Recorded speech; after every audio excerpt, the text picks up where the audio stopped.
I'm often asked, when should I start fertilizing, or when can I seed my yard, or all these timing issues. And in this video, what I wanted to address, I'm seeing a lot of snow mold, a lot of disease coming out of winter, and I'm actually having some disease develop here in my lawn. I think this is red thread, very early stages of it, and that is typically the canary in the coal mine as far as when fungal issues start to become an issue in the spring.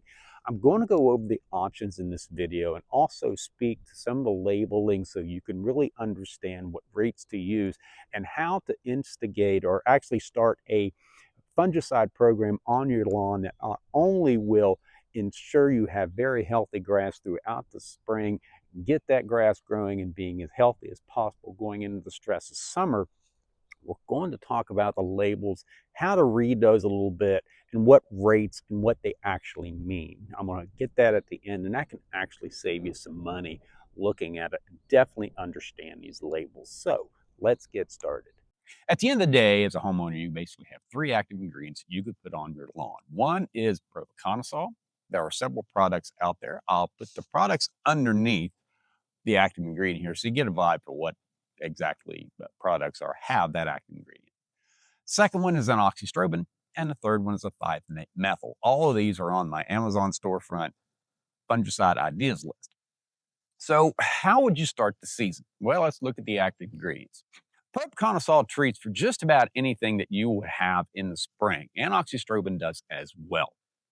However, the difference between Azoxystrobin products and Propiconazole products is Azoxystrobin does not have plant growth regulator characteristics, if you will, that the Propiconazole does. It'll actually slow the growth of grass down just a bit. Don't panic about that too much. However, if you had your choice between the two, you really want that spring green up. You want that actively growing to grow. And I've seen a bunch of snow mold on the Facebook page this year. If you guys want to go over to the Facebook page, you can take pictures there of your lawn, get some expert advice. I try to be on there every morning to kind of look at some pictures and give some advice. But I've seen a lot of snow mold this year. Now, for those of you guys that are seeing snow mold, there is pink and there is gray snow mold. Pink snow mold will get into the crown of the plant, will kill it. Gray snow mold, it will grow out. So what I recommend for you guys that are seeing a lot of that, go ahead and lightly rake up some of the dead leaf material. Give it a week or two before you order seed or do anything crazy and see if it's actually going to recover, because it very well may. I hate for you to spend money on seed time and everything else, where actually the grass may recover. So that's just a heads up on snow mold. If you subscribe and hit the bell. I know YouTubers say that all the time to boost their, their subscribers, but I do it for a reason. Look, one of the services I have on this YouTube channel is I try to keep my videos topical, meaning here I am, first fungal infestation of the year, and I'm immediately putting out a video as quickly as I can. That gives you a heads up of things you need to be doing or can be doing. Also give you a perspective, maybe some products you might want to consider. It takes a lot of the guesswork out of it, and I can assure you, majority of this is timing. So, had my seeding video I just dropped earlier in the week. You guys can check that out. It takes you through soup to nuts of everything you need to be seeding in the spring, including fertilization, summer weed control, the whole 9 yards. I just dropped that last week. So I keep things topical, and there's a reason to hit that bell when you subscribe to the channel, and I'm here to help in any way I can. Now, what are we looking at as far as a spring fungal application schedule? Let's say you go out that oxystrobin right off the bat. That is, I believe, going to be very comfortably going to give you at least 28 days of control on any type of fungal issues you will need. And then you would follow up with the Propiconazole. That would allow that grass over that anywhere from 3 to 4 week period to start growing in. You do your fertilization, things are growing, things are going, then follow up with a Propiconazole. Now, why would you have two different fungus? Why would you have the two different active ingredients out there? This is going to be a segue into thiophanate-methyl. One, if you continue to use particularly Propiconazole over and over and over again, you will get disease resistance. Thing is with Propiconazole is it really only has one way that it actually attacks a fungus and controls it. And what happens with fungus in particular, they produce millions of mycelia. And out of those, there is a certain part of those that will develop disease resistance to that mode of action. Okay. That's why you got to rotate things around. You go with one, then the other, then back and forth. Ideally, back and forth. You can usually on Propiconazole, you see majority of those labels say don't use more than twice because that third time you're going to start developing disease resistance to that active ingredient, to the mode of action of Propiconazole. So if you go Azoxystrobin, Propiconazole, Azoxystrobin, Propiconazole, particularly in the spring, you're in fine shape. Now, for the most part, rule of thumb, and it is distinguishes this on these fungicide labels. I'm going to go over some of these here, maybe clear up some questions you may have. For the most part, you have preventative and you have curative rates. Typically, preventative rates are 1/2 of the curative rate. You will also see, there again, hang with me, I'll go through these labels. You will also see sometimes it's the same rate, but you will actually put it out at a shorter interval. Okay. So that is one thing you really need to keep in mind, particularly as we get into the summer months of when you put out, and this is one of the problems that I see all the time, particularly with Scott's disease EX, for example. Guys will put it out and say it doesn't work. Well, they're putting it out at a time where they really need to go with the curative rate, which it doesn't treat 5,000 square foot per bag. It only treats 2,500 square foot per bag.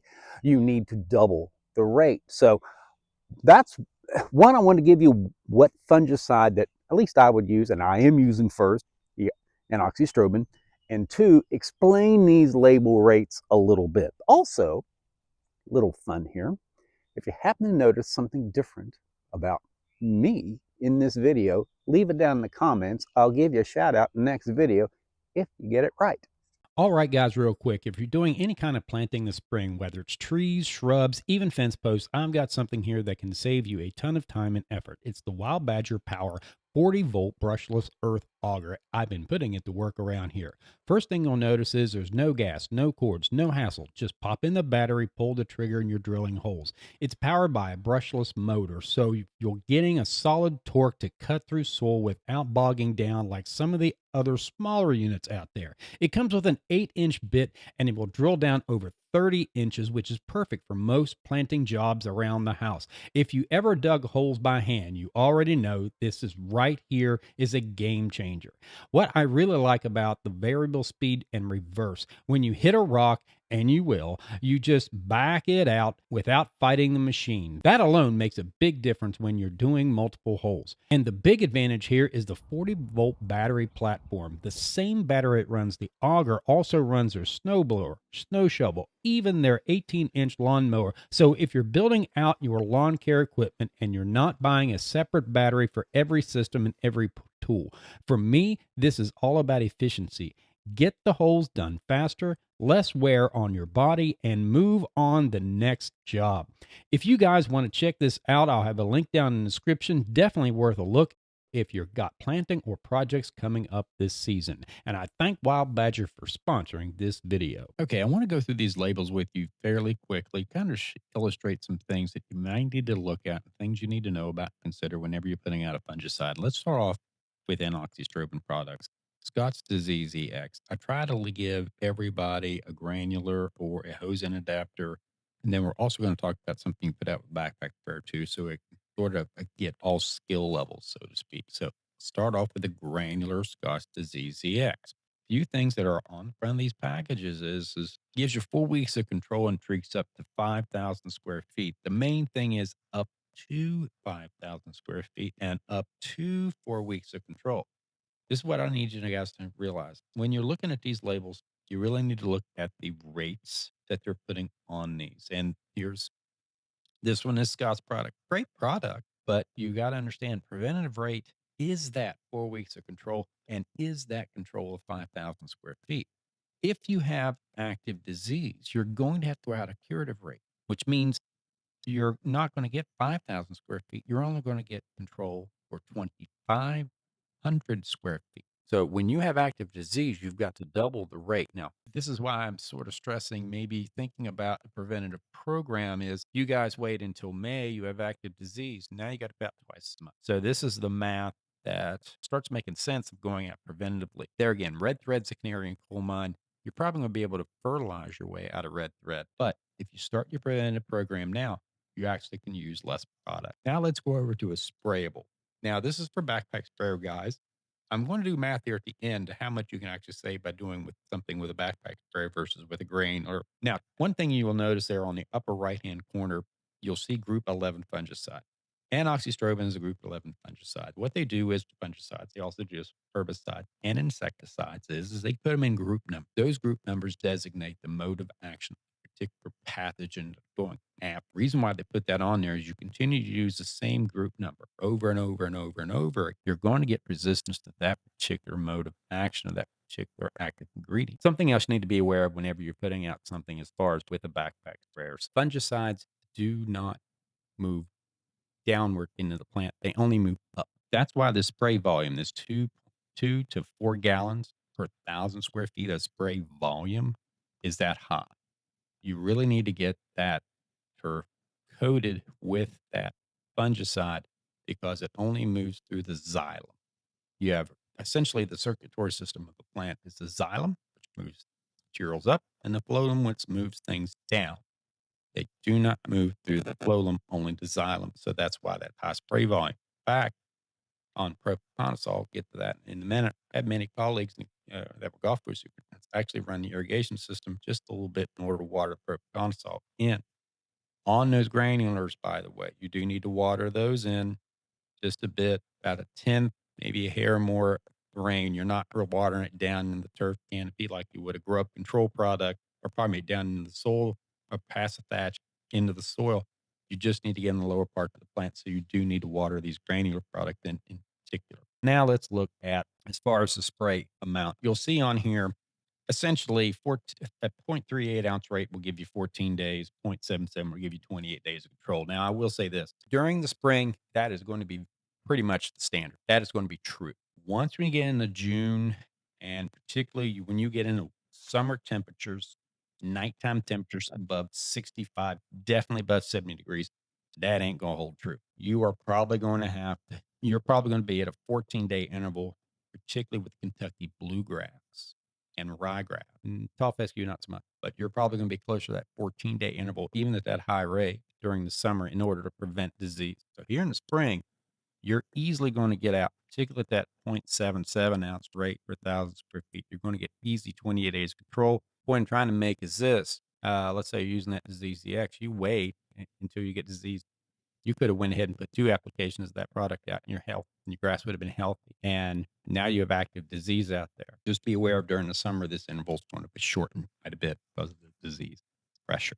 Now let's move on to Propiconazole. This is the fungal control, that ready to spray hose and adapter product. Should leave a picture of it here. Let's look at the rates on this.